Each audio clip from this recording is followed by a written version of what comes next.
Buksan natin, Nay. Pintuan. Ha? Ayaw ko. Ayaw mo? Dito ka lang, Nay. Huwag kang matakot. Kung kakanoopin na lang, dahil mo sa kanina mo. Ginagawa mo. Kasi, Nay, paano natin to, paano natin siya matulungan kung matatakot tayo sa kanya? Nay, wala. So, nananakit po siya. Ay, nananakit siya. Minsan hindi niya na po ako nakikilala. Sasabihin niya, napapatayin niya daw ako. Perigi! Naglakas loob na pumasok dyan? Bakit po? Talagang mapapaaway ko sila sa kanya. Talagang malakas po yan. Malakas po? Opo. Perigi, magkaibigan tayo, ha? Ako si Daddy Frankie. Appear tayo. Iyon! O, labas tayo. Gusto mo? Ha? Perigi! Lapit ka dito. Halika. O, yan. Hello, Nay. Magandang hapon po. Kumusta po kayo, Nay? Maraming problema, sir. Maraming problema. Ano po bang pinaka-problema nyo sa ngayon, Nay?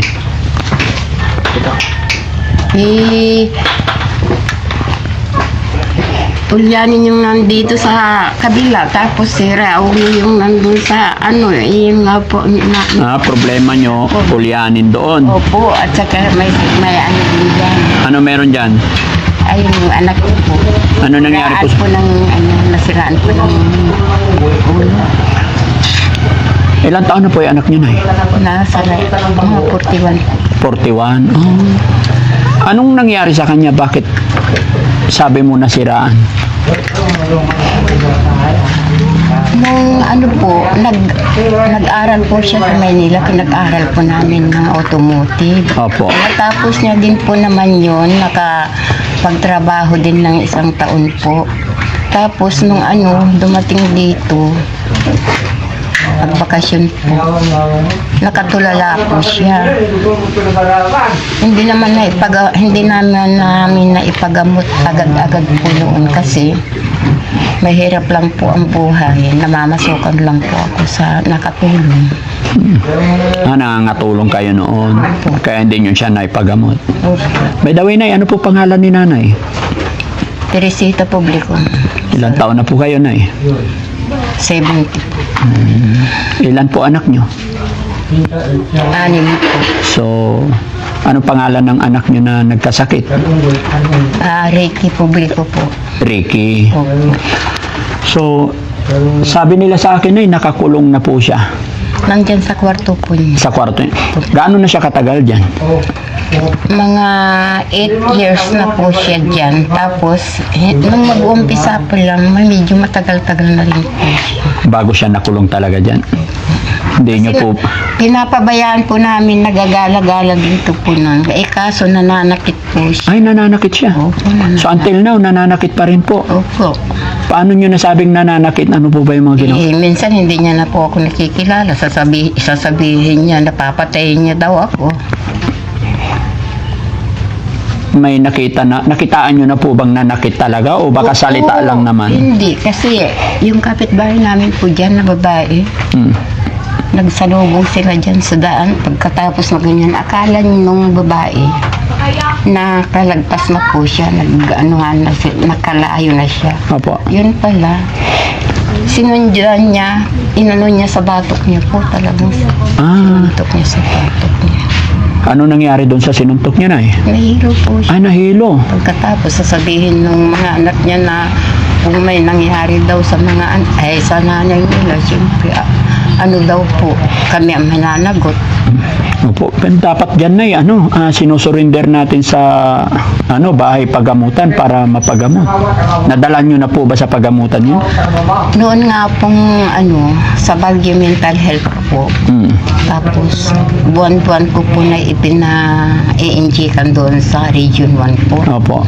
Tapos nung wala din pong nangyayari, ang ginawa po namin, dinala na naman po namin doon sa sa Bataan, sa Maribeles po, sa mental health doon. Ganun pa rin po. Ang ginagawa po ng mga doktor doon, kinukuryente po nila yung ulo niya. Ah, kinukurin. Sinong doktor nyo doon sa Marabeles? May kumpare kasi ako doon na doktor eh. Si paring Ryan. Dapat na-contact natin para ano. Hindi ko na po maalaala. Hindi nyo na. Anong taon po huling na ipagamot ninyo siya? 2017 po. 2017.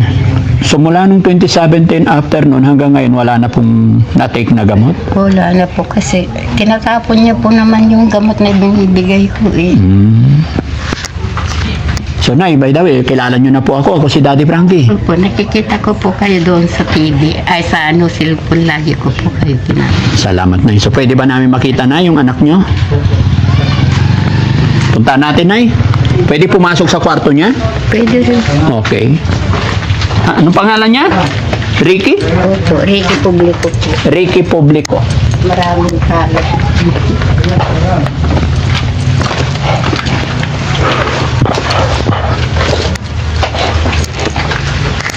Mauna ka, Nay. Wala bang aso dyan? Wala po.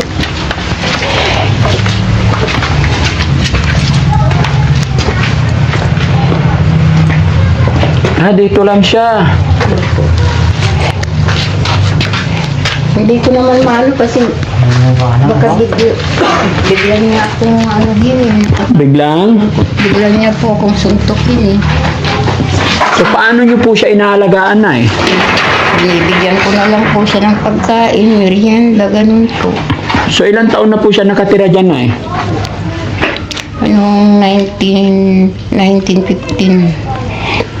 Ay, 1915? 17 po. Ah, 17? 17.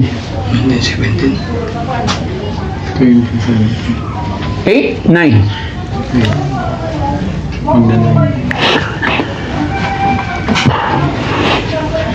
Buhay pa po yung tatay niya noon. Buhay. Buhay pa po yung tatay niya noon. Noon. Opo.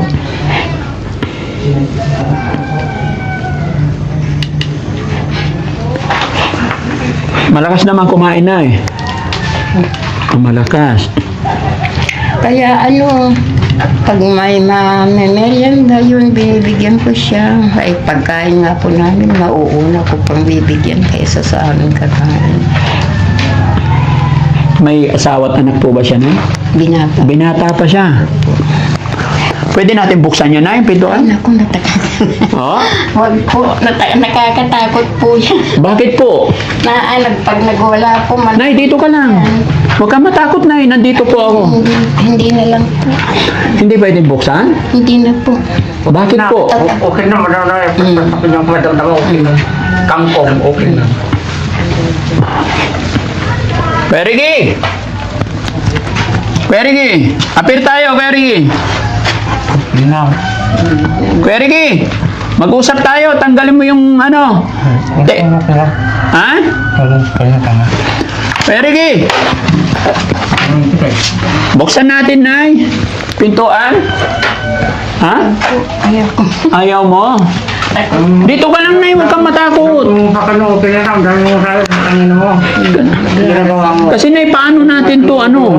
Paano natin siya matulungan kung matatakot tayo sa kanya? Iparamdam natin, Nay, na mas ahead tayo sa kanya. Hindi siya yung magpapasunod sa atin. Kailangan tayong masunod. Bakit takot na takot ka sa kanya, Nay? Nasuntok na po ako niya. Ah, nasuntok ka na po. Nananap po. Dito ka na, dito ka na. Ah, dito ka na. Para ano. Nananapak talaga siya, Nay. Okay lang kayo? Okay lang. Against the light? Sige, pwesto kayo, pwesto kayo. Buhatin natin to. Turong natin dito. Pagkilaan ko sana, hindi ko naman maipasok. Hindi nyo maipasok. So, ibig sabihin, walang pumapasok na tao dyan. Ako lang. Ah, pumapasok kayo sa loob. Ay, hindi po. Dito inaabot ko lang. Ah, dito lang. Pero hindi kayo pumapasok sa loob. Takot na po. So, siyam na taon, walang ligo, walang bihis siya. Wala na po. Wala na po. Kaya ka naman sa akin, legit lang. Hindi naman ako kasama lahat sa mga ano. Paano siya tumatay, Nay? Tay? Ay, Nay? Hmm? Yan, tanggalin natin, Nay, kasi dyan titira yung mga lamo. Ang nag-akin yun.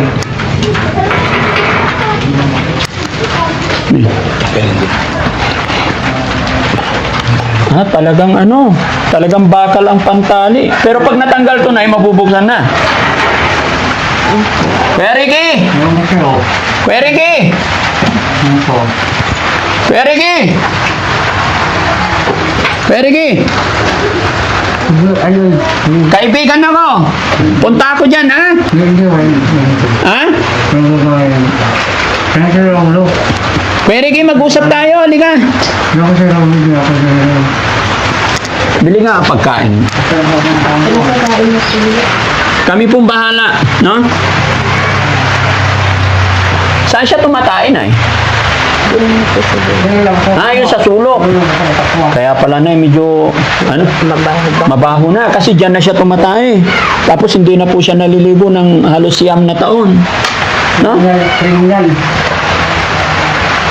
Mahaba na rin yung hair niya. No? Ay, hanggang sa paa na. Ayun, naupuan na niya. Itinali niya, ginaling. Ay, sorry. Itinali niya tinali niya.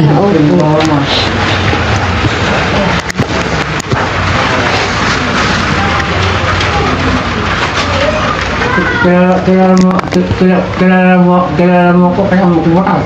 Kilala kita, Kuya Ricky. May kinakausap siya minsan dyan, nag-aaway siya. Minsan may kaaway siya dyan sa loob.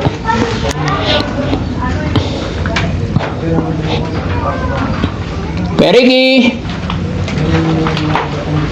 41 siya.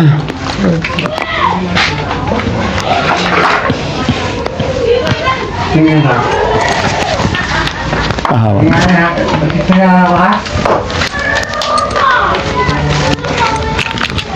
Hawakan mo na lang. Kanina ko tayo mo dito. Hindi ko tanong mo. Nay, walang naglakas loob na pumasok dyan? Bakit po? Talagang mapapaaway ko sila sa kanya. Talagang malakas po yan. Malakas po? Opo. Tingnan mo nga sa.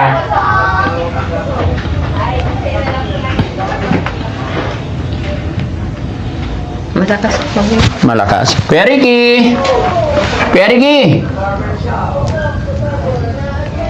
Nakakausap niyo siya? Hindi.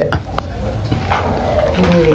Ibang mo sa ako kinuha. Iba-ibang sinasabi. Iba-iba talaga sinasabi. So, ibig sabihin, hindi niya na kayo kilala. Minsan po hindi niya nakikilala ako. Kahit nung unang dala niyo siya sa bahay pagamutan, Nay, ganyan na po talaga siya kabayolente o hindi naman? Kaya nag-break ka muna. Break muna.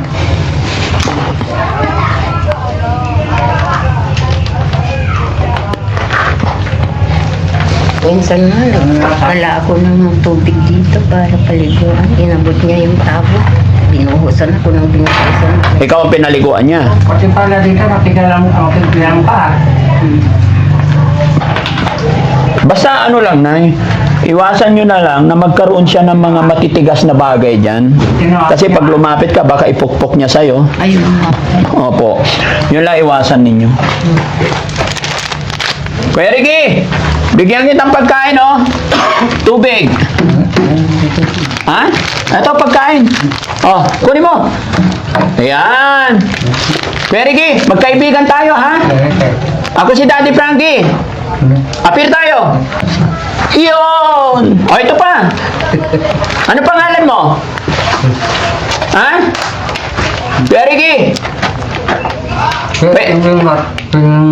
Kuya Ricky, may tanong ako sa'yo. Pwede ba ako pumunta dyan? Tignan ko lang yung hair mo.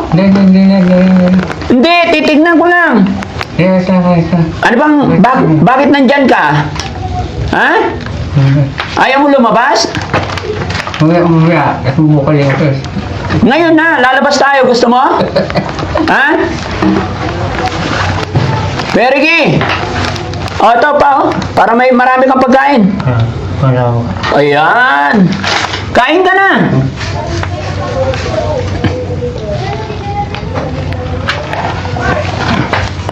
Kailangan makita natin yung hair niya, no? Kuya Ricky. Lapit ka dito. Halika. O yan. Patingin, halika. Lapit ka dito, tayo ka nga. Kaibigan, apir muna, apir. Yun, ang